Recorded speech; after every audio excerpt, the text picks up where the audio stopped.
Selanjutnya kami persilahkan dulu kepada Bapak Dr. Ahmad Budi Cahyono SHMA untuk menyampaikan materi kedua dengan tema Poligini Perspektif Undang-Undang Perkawinan. Kepada beliau kami persilahkan. Baik, terima kasih. Ya.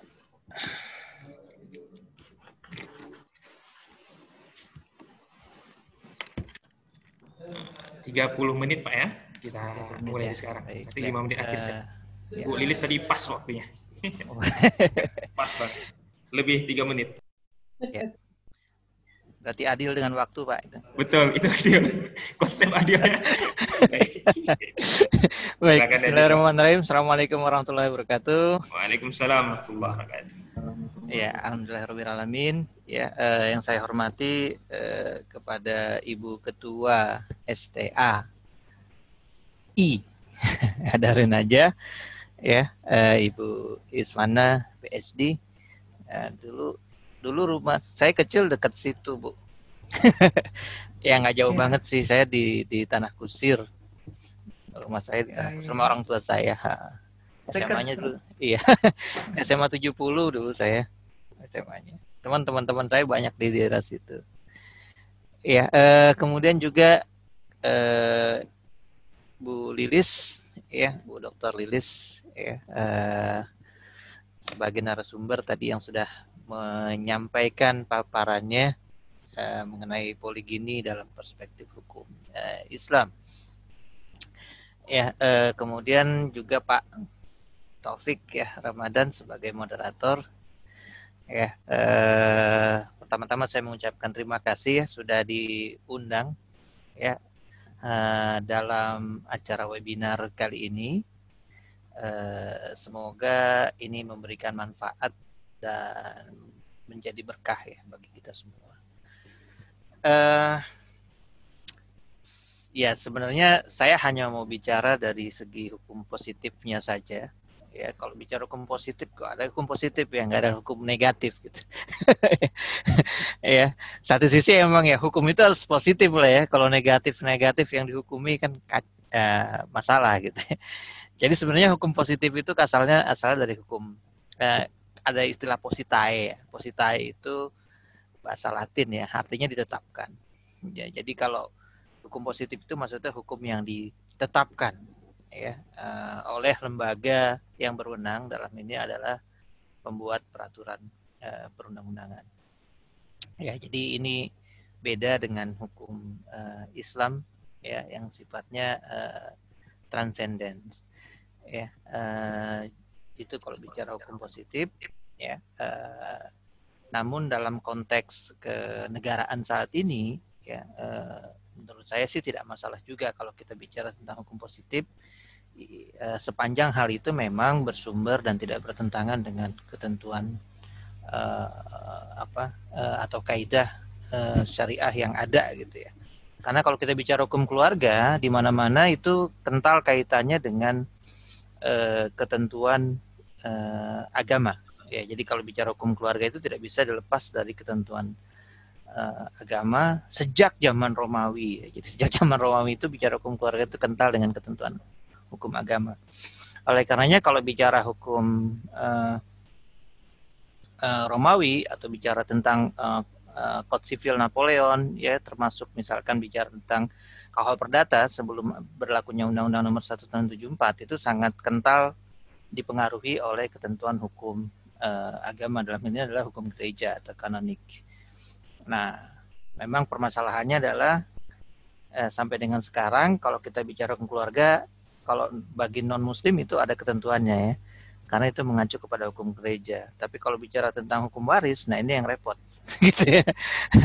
Kalau bagi sampai sekarang misalkan bagi mereka yang beragama non-muslim, ya, kemudian sudah tidak ada lagi di wilayah hukum adatnya masing-masing, nah itu ketentuan hukum waris mana yang berlaku? Nah itu susah, gitu. Ya, banyak konflik-konflik akhirnya timbul karena mereka yang diuntungkan dengan hukum adat akan memakai hukum adat. Sementara mereka yang diuntungkan dengan hukum BW, ya mereka akan pakai ketentuan hukum BW atau KUH Perdata ini bagi kaum muslim, non-muslim. Nah itu satu kelebihan kita bahwa kalau bagi umat Islam ya sebenarnya segala sesuatunya itu sudah ada aturannya gitu ya. Termasuk kalau kita bicara hukum waris ya, kita nggak perlu pusing-pusing gitu ya, kayak misalnya yang non muslim kalau mau bicara tentang aturan hukum waris sumbernya apa gitu. Karena satu sisi kalau perdata itu hanya berlaku bagi golongan Eropa sebenarnya, dan yang disamakan dengan Eropa, dan sedangkan bagi pribumi sebenarnya berlaku ketentuan hukum adatnya. Nah, masalahnya ya banyak yang kalau kita lihat yang hukum adat yang masih hidup kan ya tidak banyak juga ya. Kalau dulu Van Vollenhoven mengatakan ada 19 wilayah hukum adat, tapi nggak tahu kalau sekarang masih berlaku atau tidak 19 wilayah hukum adat itu. Nah, yang jelas yang masih berlaku mungkin kita bisa tahu ada Bali gitu ya. Nah, sementara kalau misalkan di Sumatera Utara sendiri itu sudah mulai bergeser. Ya, misalkan juga sudah mulai mengakui adanya hak-hak. Nah, baik, jadi itu terkait dengan bicara tentang hukum positif ya. Jadi memang banyak dipengaruhi oleh ketentuan hukum yang berlaku sebelum ketentuan itu diundangkan. Nah, itu dulu kalau saya baca sejarahnya itu konfliknya cukup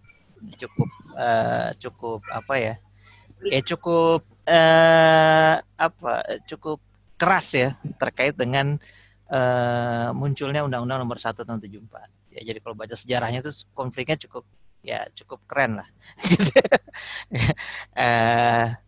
Yang menarik adalah di kita ini berbeda dengan di negara lain, misalkan kayak di Malaysia, itu untuk bagi umat Islam dia punya ketentuan sendiri gitu ya. Ada ketentuan sendiri yang berlaku bagi umat Islam. Nah, kalau di kita undang-undang perkawinan ini kan berlaku bagi semua warga negara gitu. Nah, jadi itu yang agak berbeda dengan di negara-negara yang mayoritas muslim lainnya gitu ya. Saya kasih contoh tadi kayak di Malaysia itu ada ketentuan khusus ya hukum keluarga yang berlaku bagi umat Islam.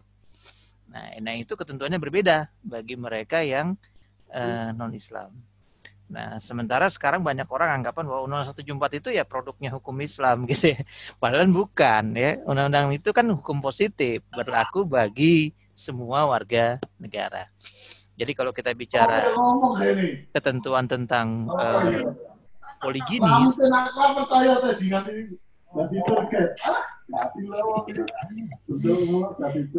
jadi kalau kita bicara tentang ketentuan tentang poligini saat ini, ya itu tidak hanya berlaku ya bagi mereka yang beragama Islam sebenarnya, ya, tapi juga berlaku bagi mereka yang beragama non Islam. Kenapa? Karena Undang-Undang Nomor 174 itu tidak hanya berlaku bagi mereka yang beragama Islam, ya, tapi berlaku bagi semuanya, ya, baik Muslim maupun non Muslim. Hanya memang ada ketentuan di pasal 8 Undang-Undang Perkawinan yang menyatakan bahwa termasuk larangan perkawinan adalah ya yang menurut agamanya dilarang. Jadi walaupun undang-undang mengatakan boleh, ya, nanti kita akan bahas ya bahwa poligini itu adalah boleh, ya. Jadi memang kita tidak terbiasa dengan istilah poligini. Padahal yang benar poligini ya. Poligini lawannya poliandri. Ya kalau poligami itu netral. Ya maksudnya yang lebih dari satu bisa lebih dari satu pasangannya lebih dari satu bisa laki atau perempuan. Nah, tapi ya, kita sudah familiar dengan istilah poligami, bahkan kalau kita lihat putusan pengadilan sendiri juga menggunakan istilahnya poligami, jadi tidak menggunakan istilah poligini gitu. Nah, jadi ini sudah menjadi sesuatu kesalahan yang dimaklumi kayaknya, gitu, karena sudah menjadi istilah umum, ya. Jadi seperti itu. Kembali lagi, jadi tadi undang-undang perkawinan itu berlaku bukan hanya bagi mereka yang beragama Islam, ya, tapi juga mereka yang beragama non Muslim. Nah, jadi kalau di undang-undang perkawinan mengatur tentang istilah tentang dibolehkannya poligini dengan syarat-syarat tertentu, nanti kita akan bahas. Syaratnya sebenarnya kurang lebih sama tadi seperti yang diuraikan oleh Bu Lilis, ya, maka itu syaratnya juga berlaku bagi semua warga negara. Jadi itu bedanya. Nah, jadi ini saya share screen aja dulu. Jadi kita akan bicara poligini dalam perspektif undang-undang perkawinan. Ya, ini kita bicara dulu tentang konsep perkawinan menurut undang-undang perkawinan. Jadi ini yang berbeda ya dengan kalau kita bicara KUH Perdata. KUH Perdata itu sama sekali tidak bicara tentang definisi perkawinan, gitu ya. Jadi apa itu perkawinan? Nah, itu nggak dibahas. Ya, pokoknya kalau menurut KUH Perdata, ya, kalau menikah itu ya harus dicatatkan, gitu ya. Jadi nggak peduli mau motifnya apa, mau sudah ke gereja dulu atau belum, atau sudah akad dulu atau belum. Nah, itu tidak dipermasalahkan, ya, karena memang nggak punya konsep tentang perkawinan itu apa, gitu ya. Dan cenderung memang ya tadi dilihat dari segi yuridisnya saja. Ya, jadi kalau kita bicara sekarang ya mungkin lebih tepatnya istilahnya ya tidak memperhatikan konsep agama, ya. Nah, sedangkan Undang-Undang Nomor 1 Tahun 74 ini berbeda. Jadi kalau kita lihat di sini sebenarnya konsep perkawinannya adalah pertama adanya ikatan lahir dan batin. Nah, jadi perkawinan itu tidak hanya ikatan lahir saja sebenarnya, ya, tapi juga ikatan batiniah. Dan tidak hanya ikatan batiniah saja, tapi juga ikatan lahir, gitu ya. Nah, jadi kalau perkawinan itu ya idealnya tidak long distance ya, gitu ya. Jadi kalau perkawinan long distance itu namanya dia terikat batinnya doang, gitu ya. Lahirnya tidak terikat, gitu ya. Karena berada di tempat yang berbeda, gitu. Nah, jadi sebenarnya perkawinan itu tidak hanya ikatan batin, tapi juga ikatan lahir. Nah, itu menurut Undang-Undang Perkawinan. Jadi pertama dia ikatan lahir dan batin. Ya, sebaliknya, ya, lahirnya terikat, ya, tapi batinnya ya tersiksa. Nah, itu tidak masuk konsep perkawinan, gitu ya. Nah, oleh karenanya kalau kita lihat sebenarnya alasan perceraian misalnya di dalam Undang-Undang Nomor 1 Tahun 74 itu jauh lebih luas dibandingkan dengan ketentuan KUH Perdata. Oke, jadi kalau ketentuan KUH Perdata itu sangat membatasi ya tentang dimungkinkannya atau terjadinya perceraian. Ya, jadi kalau ada perselisihan ya atau ketidakcocokan ya yang secara batiniah ini sebenarnya ini bermasalah, ya itu nggak bisa kalau menurut KUH Perdata ya untuk melakukan cerai, gitu. Nah, jadi memang ini konsepnya seperti itu dibuat bahwa perkawinan adalah ikatan lahir dan batin ya antara seorang pria dengan seorang wanita. Nah, jadi konsepnya sebenarnya itu antara seorang pria dengan seorang wanita. Ya, jadi seorang ya nyebutnya. Jadi sebenarnya konsepnya monogami sebenarnya. Dan ketentuannya di sini jelas ya, pria dan wanita. Ya.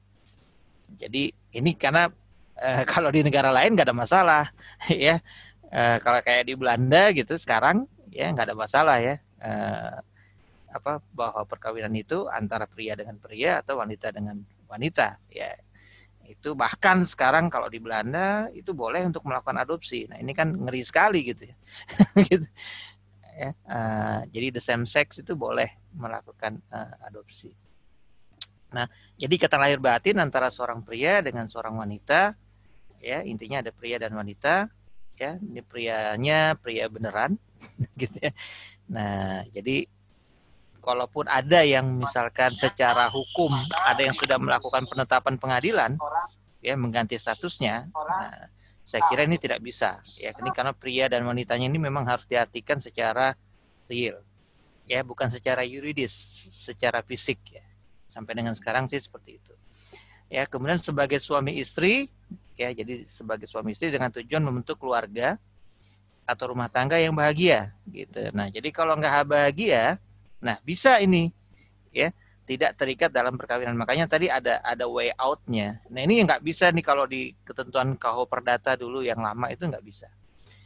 Ya bahagia dan kekal. Ya jadi perkawinan ini juga tujuannya adalah untuk sesuatu yang kekal. Nah ini untuk menghindari ya dulu ada istilah namanya kawin kontrak ya. Jadi kawin kontrak itu untuk jangka waktu tertentu. Nah, jadi kalau orang bikin perjanjian perkawinan, ya itu nggak boleh untuk jangka waktu tertentu. Karena ini kalau kita lihat definisinya, konsep perkawinan menurut undang-undang perkawinan itu sifatnya kekal, ya, dan berdasarkan ketuhanan yang Maha Esa. Ya, jelas di sini ada konteksnya adalah konteks ketuhanan. Ya, jadi ada unsur religius di sini. Jadi orang menikah itu tidak semata-mata bicara kebutuhan biologis saja, ya, tapi juga dalam rangka atau dalam rangka melakukan ibadah. Jadi ini konsep perkawinan menurut undang-undang perkawinan. Nah, kemudian konsep monogaminya seperti apa ya? Tadi kan sudah dijelaskan ya bahwa konsepnya adalah sebenarnya monogami karena di situ menyebutkan seorang pria dengan wanita. Tapi ternyata monogaminya itu juga tidak berlaku mutlak.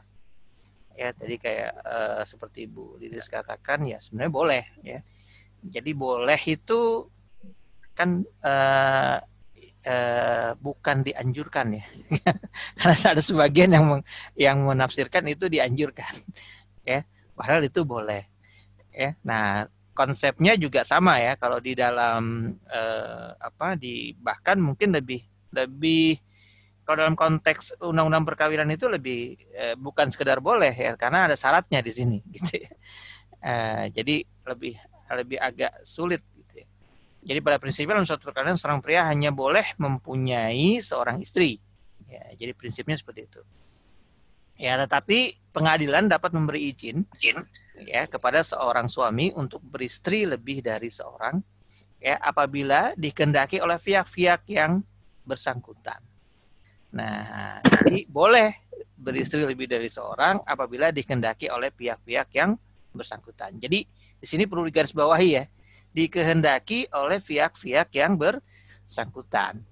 Ya, jadi bersangkutan itu siapa? Ya suami istri itu sendiri gitu. Jadi itu makanya ya nanti kita bahas lebih lanjut itu ada syarat persetujuan gitu. Kenapa? Karena dikehendaki oleh pihak-pihak. Ya, lanjut. Nah, syaratnya apa? Ya, syaratnya ini ada dua. Ada syarat alternatif, ada syarat kumulatif.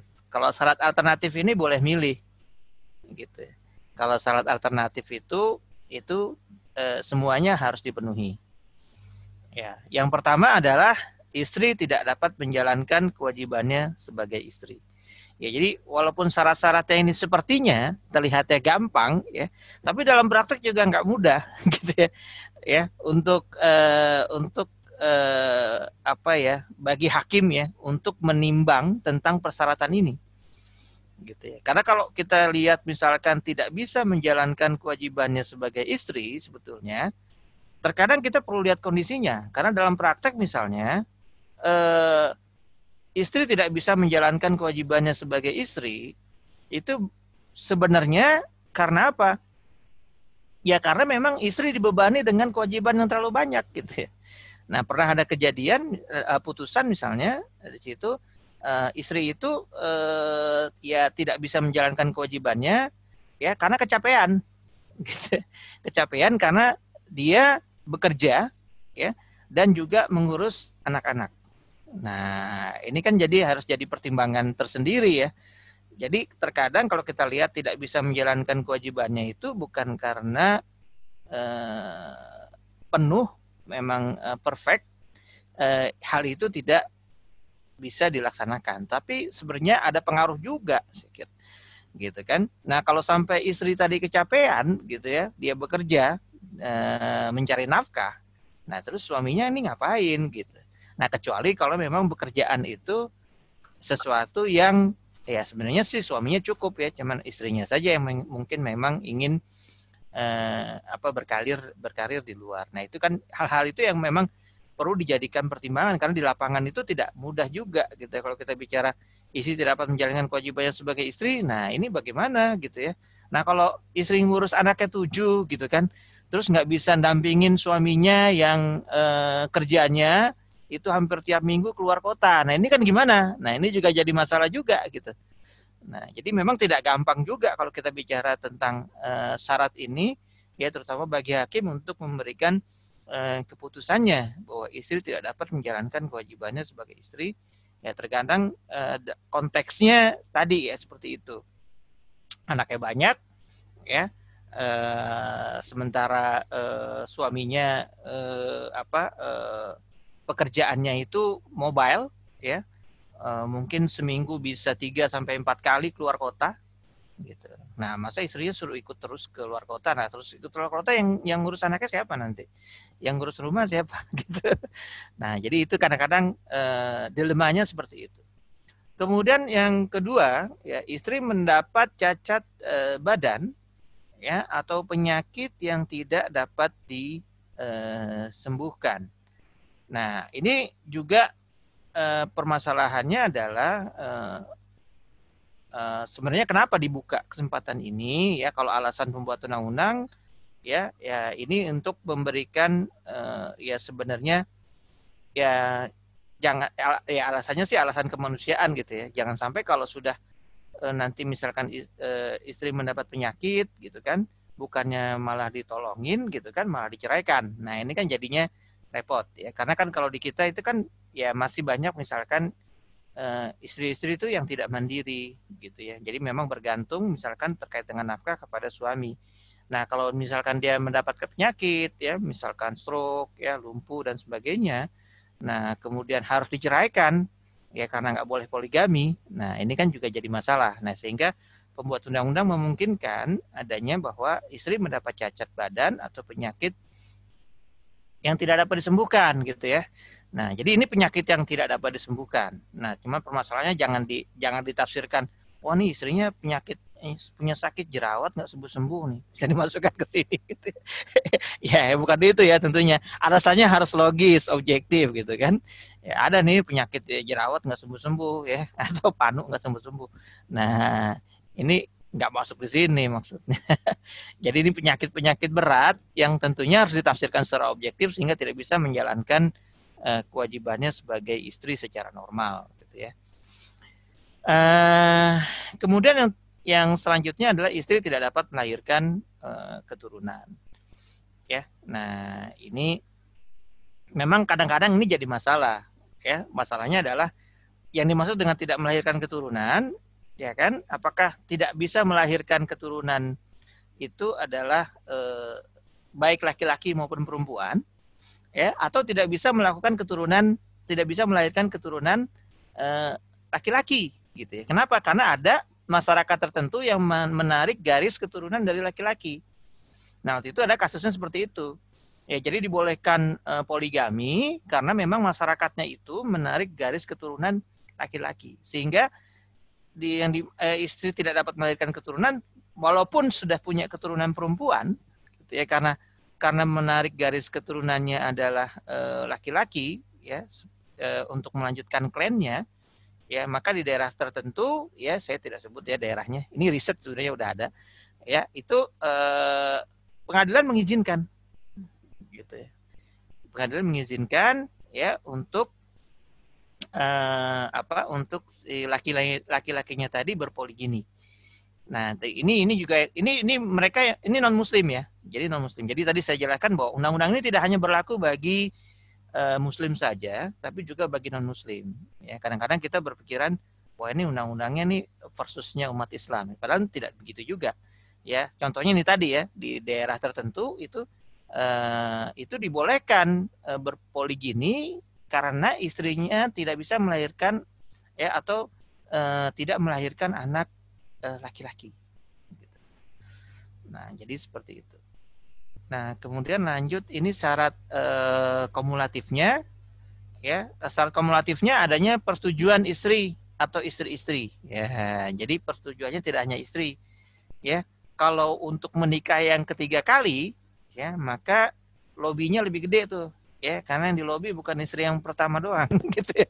Jadi harus istri yang kedua juga. Kalau yang untuk yang keempat kali berarti lobinya 1, 2, dan 3. Jadi persetujuannya itu tidak hanya salah satu istri ya, tapi kalau misalkan untuk yang keempat kali maka istri-istri sebelumnya itu harus setuju. Nah, gitu.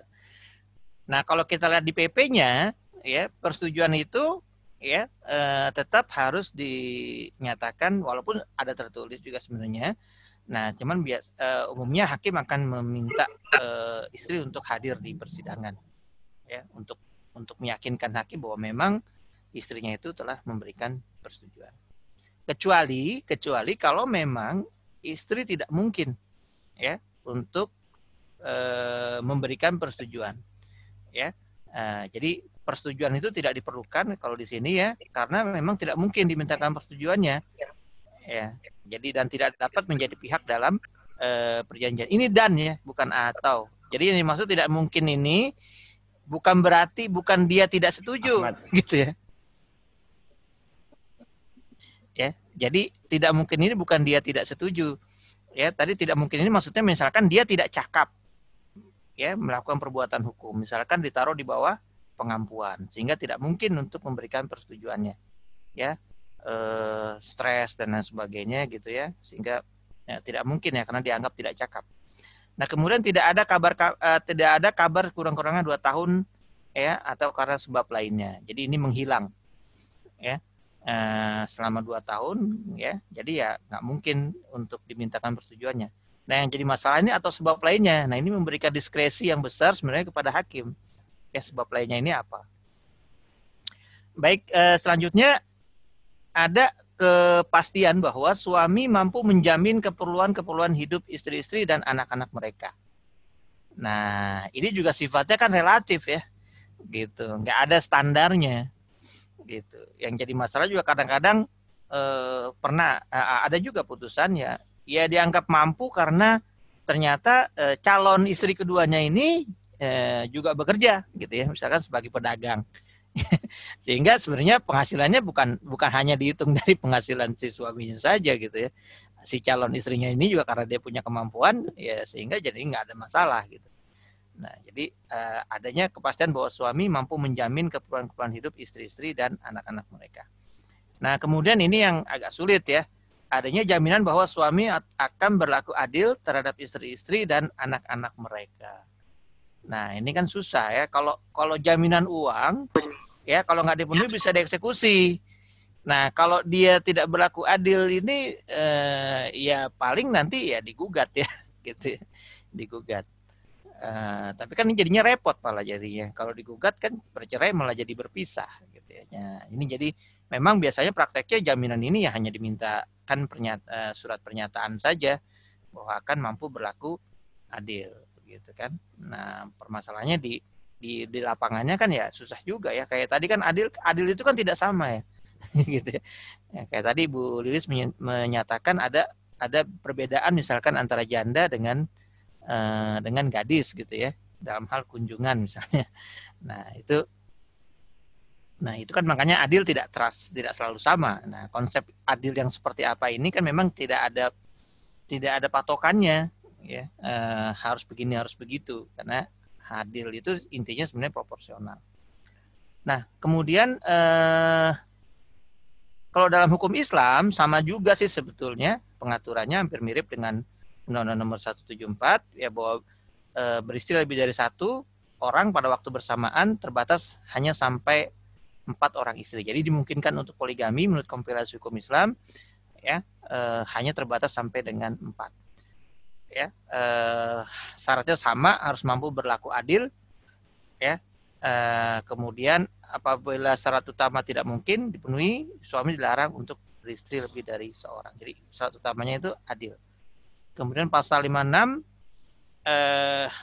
harus mendapat izin dari pengadilan agama. Jadi memang harus mendapat izin dari pengadilan. Ya, pengajuan permohonan izin dimaksud dilakukan menurut tata cara menurut PP nomor 9 tahun 75. Ya, instruksi ya. Bang Materi. Ya. Tuh, mohon diringkas lebih cepat 2 menit lagi. Baik. Bisa. Ya, jadi ini seperti itu. Nah, perkawinan dilakukan dengan istri kedua, ketiga, dan keempat tanpa izin pengadilan agama, maka dinyatakan tidak mempunyai kekuatan hukum. Nah, ini berbeda, ya. Pada konsep perkawinan pada umumnya biasanya itu dapat dibatalkan. Nah, tapi khusus untuk poligami yang tidak sesuai dengan persyaratan, ya, maka dinyatakan batal demi hukum. Untuk PNS hanya ada tambahan yaitu harus izin atasannya. Selebihnya sih sama. Sama kalau PNS perempuan itu tidak boleh jadi istri kedua dan ketiga dan keempat dari PNS. Jadi sesama PNS ya itu nggak boleh jadi istri kedua atau ketiga PNS. Ya tapi kalau bukan PNS nggak ada masalah. Ya. Jadi saya kira itu ya kurang lebih aturan tentang poligami. Nanti mungkin bisa kita dalami dalam konsep tanya jawab ya, karena dalam prakteknya ini juga memang tidak segampang yang kita lihat di dalam aturan-aturannya, gitu ya. Baik, saya kira itu saja. Terima kasih. Saya kembalikan ke moderator. Baik, terima kasih Bapak Dr. Budi. Menarik sekali ya apa yang sudah disampaikan oleh beliau, gitu. Dari simpulan secara garis besar, dan pertanyaan pun juga sudah banyak di kolom komentar chat. Nanti ini akan menarik untuk kita bahas. Secara sekilas saya sampaikan kesimpulan bahwa hukum positif kita ini banyak dipengaruhi oleh hukum atau ketentuan di masyarakat, gitu ya. Dari nanti bahwa hukum positif itu diterbitkan setelah dari uraian-uraian maupun ketentuan yang ada di masyarakat itu, gitu. Undang-Undang nomor 1 tahun 1974 itu bukanlah produk ataupun ditetapkan ataupun disyaratkan untuk Islam saja, tapi itu bagi non-Muslim, gitu. Beda halnya dengan Malaysia. Malaysia itu yang disampaikan oleh Pak Budi tadi, itu sebagai contoh, itu memisahkan ada ketentuan bagi Islam maupun untuk non-Muslim itu sendiri, gitu. Lebih singkatnya atau lebih menariknya kita nikmati ataupun kita simak ini dari pertanyaan-pertanyaan para penanya yang ditujukan kepada narasumber. Kita mulai ya dari pertanyaan Bapak Dodi Riyadi HS. Beliau menanyakan, ketika menulis tesis pada tahun 2004-2005 tentang organisasi perempuan, saya mendapatkan pernyataan bahwa poligami merupakan bentuk KDRT. Suami dan istrinya berikut terhadap istri sebelum dan anak-anaknya. Alasannya adalah karena kasih sayang utuh yang merupakan hak istri dan anak dibagi oleh suami dan diambil oleh istri berikutnya. Bagaimana ini pendapat untuk kedua narasumber? Gitu. Mohon Ibu Lilis atau Pak Budi yang bisa menjawab lebih dulu. Ya, Bu Lilis dulu ya, Bu Lilis.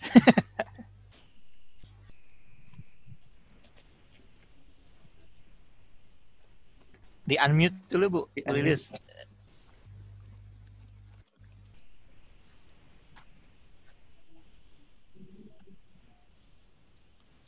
Sudah. Sudah Bu. Assalamualaikum warahmatullahi wabarakatuh. Assalamualaikum. Untuk penanya Saudara Dodi, adik saya nih kayaknya nih. Ya. Poligami dianggap sebagai bentuk KDRT karena kasih sayang yang seharusnya menjadi hak istri dan anak-anaknya harus terbagi, gitu kan? Kita harus dijelaskan dulu KDRT itu apa sih? KDRT itu kekerasan dalam rumah tangga. Nah, yang dimaksud dengan kekerasan dalam rumah tangga ini lebih bersifat pada fisik. Jadi kalau dikatakan kasih sayang yang terbagi itu dikategorikan KDRT, menurut saya kurang tepat. Karena KDRT yang dimaksud oleh perundang-undangan yaitu kekerasan dalam rumah tangga yang bersifat fisik. Lebih banyak fisiknya. Oke. Kemudian tadi sudah dijelaskan bahwa pernikahan seorang suami dengan istri lebih dari satu, pada prinsipnya itu adalah merupakan suatu pernikahan yang dibolehkan dalam Islam. Kenapa? Karena kita tidak bisa menentukan bahwa suatu rumah tangga itu tidak akan mengalami suatu permasalahan dari awal sampai akhir, ya kan? Nah, bisa aja terjadi dalam sebuah pernikahan, misalnya ada seorang istri tiba-tiba dia setelah menikah itu perangannya ternyata buruk gitu kan. Sudah dicoba dinasehati, sudah dicoba dengan berbagai macam alternatif untuk bisa memperbaiki sikap tingkah lakunya, tapi nggak bisa juga.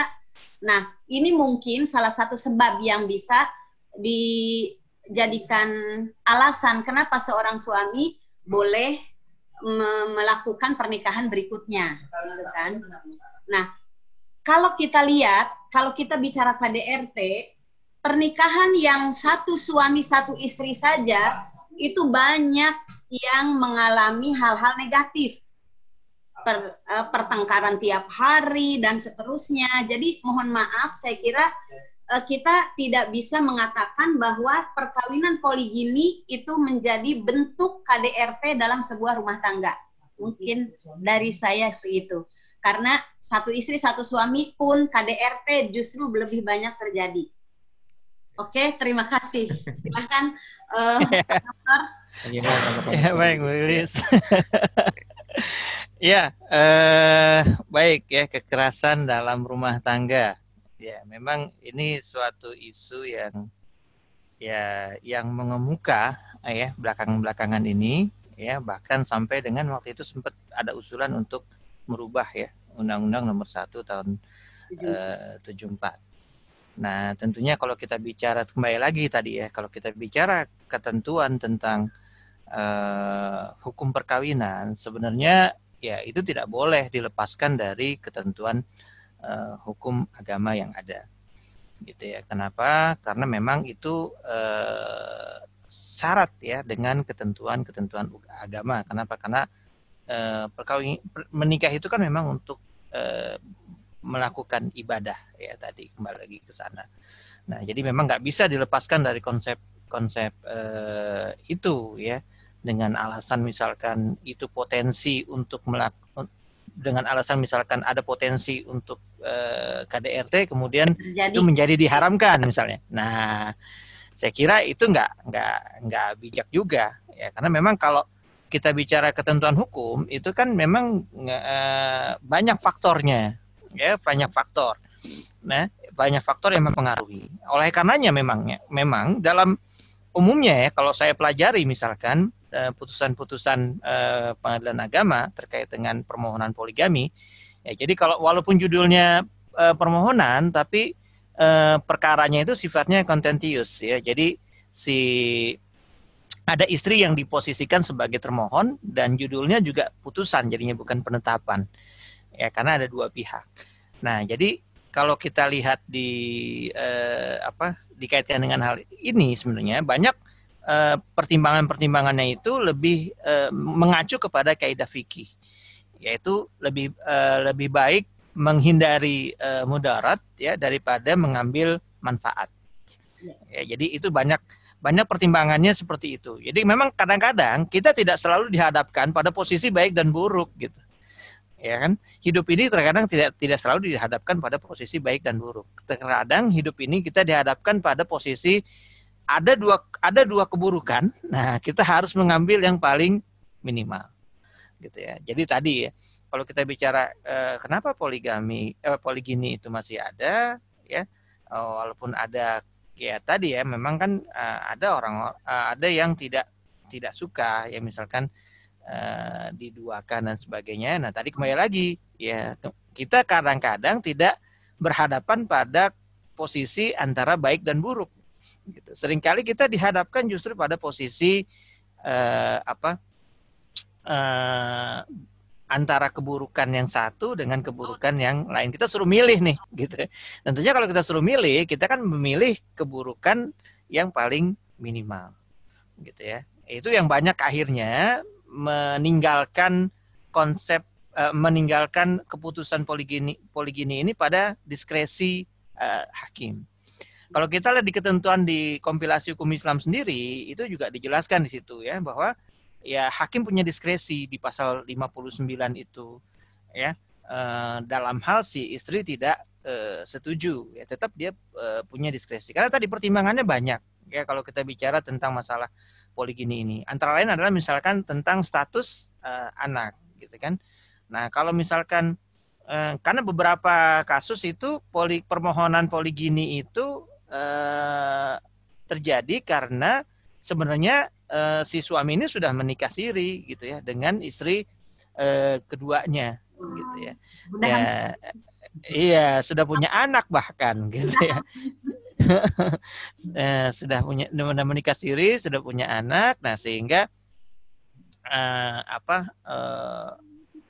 pertimbangan-pertimbangan untuk memberikan perlindungan terhadap hak-hak anak itu menjadi pertimbangan hakim di sini, gitu ya. Nah, jadi memang sudah saya katakan tadi, kalau lihat undang-undangnya sih kayaknya lurus-lurus ada ya, tapi kalau prakteknya itu nggak seperti itu sebetulnya. Kalau baca cukup rumit kalau baca kasus-kasus poligini itu ya, jadi tidak seperti itu. Bahkan saya pernah menemukan istri pertamanya menikah secara siri, ya. Justru istri keduanya ini yang dicatatkan. Nah, coba kan dilema kan? Kalau jadi sebenarnya yang istri pertama itu yang nikah siri apa yang dicatatkan sebetulnya gitu. Jadi kalau misalkan yang istri pertamanya ini untungnya ini kejadiannya adalah ketika si suaminya sudah meninggal baru minta adanya pengesahan perkawinan. Ya, karena ini kan terkait dengan waris ya tadi. Karena kalau misalkan tadi yang nikah sirinya tidak dicatatkan, maka si anak tidak berhak mendapatkan warisan. Nah, jadi setelah meninggal ya baru ketahuan ya ternyata si suaminya ya punya istri lagi gitu. Yang jadi masalah istri laginya itu sebenarnya yang pertama itu yang istri pertama itu yang siri sebenarnya gitu. Jadi yang dicatatkan itu yang istri sirinya itu tadi gitu. Nah, jadi memang kalau kita lihat praktek di lapangannya tidak hitam putih seperti di peraturan itu ya. Jadi banyak pertimbangan-pertimbangan. Nah, di sisi lain juga sebetulnya ya undang-undang juga sudah memberikan jalan keluar ya bahwa untuk menghindari tadi saya kira untuk memperkecil potensi adanya kekerasan tadi yaitu dengan adanya persetujuan. Ya, karena kan tidak mungkin kan tadi ada syarat yang alternatif, ada syarat yang kumulatif. Ya, yang kumulatif itu antara lain adalah persetujuan, itu harus gitu. Nah, jadi dengan adanya persetujuan itu ya tentunya ini meminimalisir tadi adanya anggapan bahwa poligini itu adalah bentuk dari kekerasan dalam rumah tangga gitu. Ya, jadi intinya sih seperti itu. Kalau kita bicara terkadang kita tidak kalau bicara sesuatu itu tidak hitam putih ya. Pilihannya antara baik dan buruk. Seringkali kita dihadapkan pada pilihan dan justru banyak terjadi ya itu adalah pilihannya antara buruk dengan antara yang buruk dengan yang buruk gitu. Nah, ini yang seringkali dihadapi oleh misalkan pengadilan agama ya dalam konteks poligini ya atau bahkan yang sedang ramai sekarang ya dan bahkan sudah akhirnya dijadikan ketentuan baru yaitu menaikkan usia ya untuk mencegah pernikahan dini gitu. Nah, permasalahannya berdasarkan riset gitu ya, kebetulan ada misalkan mahasiswa saya mengadakan riset ya, ternyata ya dengan dinaikannya usia minimal pernikahan justru malah semakin banyak pernikahan dini gitu. Kenapa? Karena kan masih ada dispensasi gitu. Jadi semakin banyak yang mengajukan permohonan dispensasi. Jadi kesimpulannya semakin banyak orang yang melakukan pernikahan dini karena usia nikahnya kan dinaikkan. Yang dari tadinya 19 dan 16 jadi sekarang sama 19. Kayak gitu. Karena yang minta dispensasi ternyata bukan hanya perempuan sih. Ya, laki-laki juga banyak yang minta dispensasi untuk karena masalah usia. Ya, jadi baik, itu mungkin yang bisa saya sampaikan ya, karena terkadang kalau kita bicara hukum tidak bicara antara yang baik dan yang buruk. Terkadang-kadang kita harus memilih ya antara yang di antara dua yang buruk itu ya, yang minimal yang mana. Ya, terima kasih.